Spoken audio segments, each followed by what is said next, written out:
Hello दोस्तों, कैसे हो दोस्तों। आज हम इस वीडियो में जो नवोदय विद्यालय समिति में प्रॉपर्टी रिटर्न फाइल करते हैं या जितने भी आप किसी भी गवर्नमेंट डिपार्टमेंट में हैं तो वहाँ भी प्रॉपर्टी रिटर्न फाइल होता है, जो कि 31 जनवरी से पहले हो जाता है। हर साल 31 जनवरी से पहले प्रॉपर्टी रिटर्न फाइल करना होता है। वह प्रीवियस ईयर्स का होता है।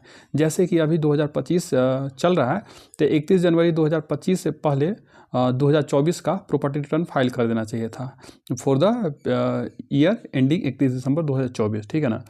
और यह अगले साल के 31 दिसंबर से पहले फाइल करना होता है।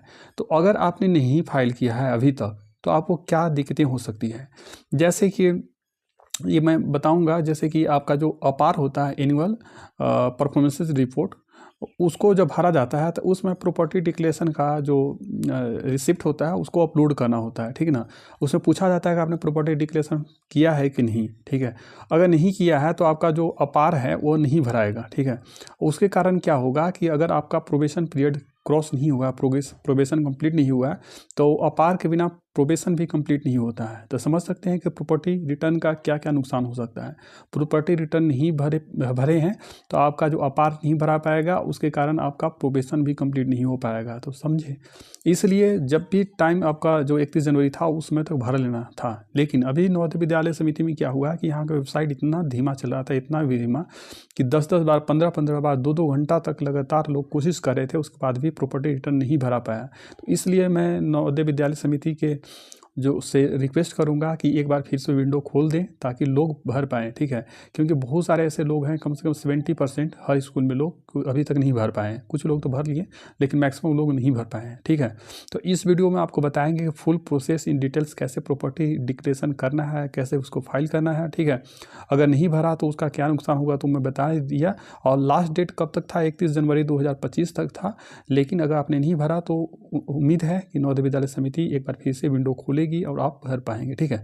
तो चलिए इसमें पूरा आपका प्रोसेस बताते हैं। तो जैसे नवोदय विद्यालय समिति का जो है उसमें प्रॉपर्टी डिक्लेरेशन फाइल करने के लिए एक NVSI कनेक्ट करके वेबसाइट है। तो उस पर आप NVSI कनेक्ट गूगल क्रोम में टाइप करेंगे, जो भी आप ब्राउज़र यूज करते हैं उसमें टाइप करेंगे तो आपका एक ऐसा विंडो खुल जाएगा। वहाँ पर ही आपको ID डालनी होगी। यहाँ पर देख सकते हैं ID डालेंगे और पासवर्ड डालेंगे।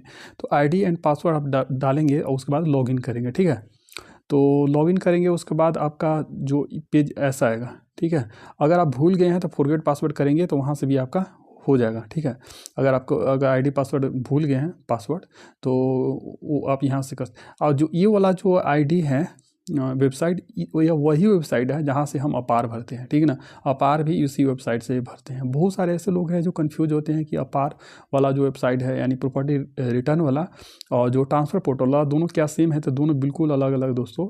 जो ट्रांसफ़र पोर्टल के लिए हम भरते हैं वो वेबसाइट है आपका NVS ट्रांसफ़र पोर्टल। लेकिन जहाँ से आप पार भरते हैं या प्रॉपर्टी डिक्लेरेशन करते हैं, जहाँ से आपका सर्विस बुक होती है, जहाँ से ट्रांसफ़र और ज्वाइनिंग होती है, वो वेबसाइट है आई कनेक्ट। तो आई कनेक्ट वेबसाइट पर जाके आपको आपका ना प्रॉपर्टी डिक्लेरेशन भरनी है, ठीक है। अगर भूल गए हैं तो आप फॉरगेट कर लीजिएगा, वहाँ से रीसेट करने का ऑप्शन आपको मिल जाएगा। तो जब आप फॉरगेट करेंगे तो वहाँ पर आपका यूज़र नेम पूछेगा। यूज़र नेम में आप वही डाल दीजिएगा जो आपका नंबर है, जैसे कि साला दर्पण नंबर उसको बोलते हैं, या आई कनेक्ट वाला जो नंबर रहता है, ठीक है, उस नंबर डाल दीजिएगा। उसके बाद हिंट क्वेश्चन आपको डालना होगा, क्योंकि जब भी आप पासवर्ड रीसेट करते हैं तो एक हिंट क्वेश्चन वहाँ पूछा जाता है, उसका आंसर भी आपको देना होता है। तो वही हिंट क्वेश्चन जो आपने वहाँ सेलेक्ट किया था उससे यहाँ सेलेक्ट कर लेना है और पासवर्ड आपको डाल देना है।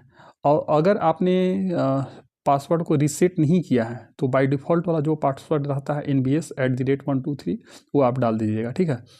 तो फिर उसको डालने के बाद अब डाल देंगे तो वहाँ पर देख सकते हैं न्यू पासवर्ड आपको करने का ऑप्शन आ जाएगा, ठीक है। तो न्यू पासवर्ड आप डालेंगे, फिर कंफर्म पासवर्ड करेंगे, उसके बाद सेव करेंगे, ठीक है। सेव करने के बाद आप लॉगिन कर लेंगे। लॉगिन करेंगे जैसे ही तो आपके पास कुछ ऐसा विंडो खुलेगा। तो यहाँ पर देख सकते हैं कि एक प्रॉपर्टी डिक्लेरेशन करके ऑप्शन आ रही है, ठीक है ना।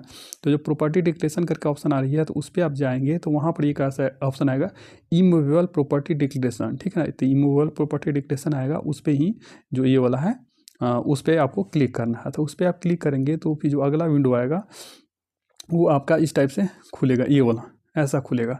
तो यहाँ पर जो ऐसा खुलेगा तो यहाँ पर आप देख सकते हैं कि जो फिल फॉर्मेट ऑनलाइन है, तो वहाँ आपको क्लिक करनी है। तो वहाँ आप जब फिल फॉर्मेट ऑनलाइन पर क्लिक करेंगे तो उसके बाद जो विंडो आएगी वो आपका नेक्स्ट विंडो ये आएगी।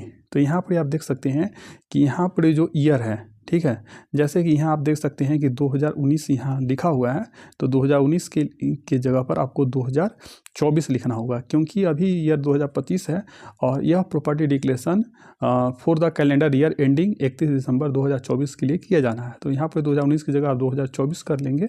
उसके बाद डेट यहाँ ऑटोमेटिक आ जाएगा। यहाँ पर आप देख सकते हैं जो डेट है ये आज जिस दिन आप भरेंगे उसी दिन का ऑटोमेटिक डेट ले लेगा और बाकी चीज़ें आपको छोड़ देनी है। उसके बाद यहाँ पे आप देख सकते हैं कि जैसे कि आपने कोई प्रॉपर्टी है, जैसे डिस्क्रिप्शन ऑफ प्रॉपर्टी, आपके नाम पर कोई प्रॉपर्टी है जैसे फ्लैट वगैरह, तो वो डालनी है। उसके अलावा उस किस लोकेशन पर है, एरिया उसकी कितनी है, और इसमें जो ई मूवेबल प्रॉपर्टी है केवल उसी का डिटेल डालनी है। जैसे नाम ही है एनुअल ई मूवेबल प्रॉपर्टी रिटर्न। तो यहाँ पर जैसे लैंड हो गया, घर ज़मीन हो गया, बिल्डिंग हो गया, ठीक है, उसी की केवल डिटेल जाननी है, ठीक है ना। ऐसा नहीं कि गाड़ी वगैरह है उसका डिटेल जाननी है, क्योंकि वो मूवेबल में आती है। यहाँ पर जो डिक्लेरेशन करना ई मूवेबल का डिक्लेरेशन करनी है, तो वो डालेंगे। तो उसके डालने के बाद आपका डाल के और उसको सबमिट कर देंगे, जैसा अभी ऊपर दिखा है, उसको डाल के सेव कर लेंगे। सेव करने के बाद आपका ऐसा आ जाएगा, ठीक है, ऐसा खुलेगा। तो यहाँ पर इसे डाउनलोड या व्यू AIPR जो आपने भर लिया है वो सेव हो गया होगा, उसको डाउनलोड करना है। डाउनलोड करने के बाद उसको क्या करना है, साइन करना होगा। साइन कर लेंगे, जैसे ये वाला डाउनलोड होगा, डाउनलोड करने के बाद उसको साइन कर लेंगे। साइन करने के बाद फिर से उसको अपलोड करना है। तो अपलोड करने के लिए यहाँ पर आप जो चूज फाइल है, चूज फाइल क्लिक करेंगे और उसके बाद उसको अटैच कर लेंगे। और जो फाइल का नाम ऐसा रखना, जैसे कि एक वर्ड का रखना या 2 वर्ड का रखना, ऐसा नहीं कि उसमें स्पेशल कैरेक्टर हो। स्पेशल कैरेक्टर वगैरह उसमें नहीं होना चाहिए, नहीं तो आपका अपलोड नहीं होगा, ठीक है।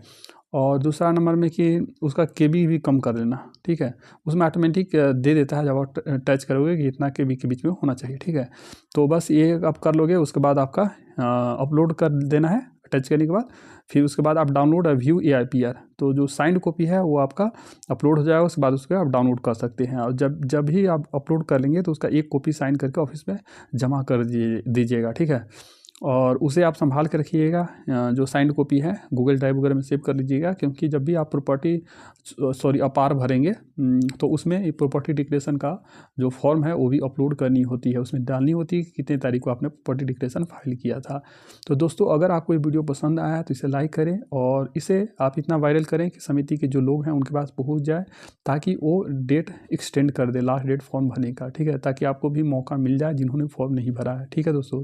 तो थैंक यू।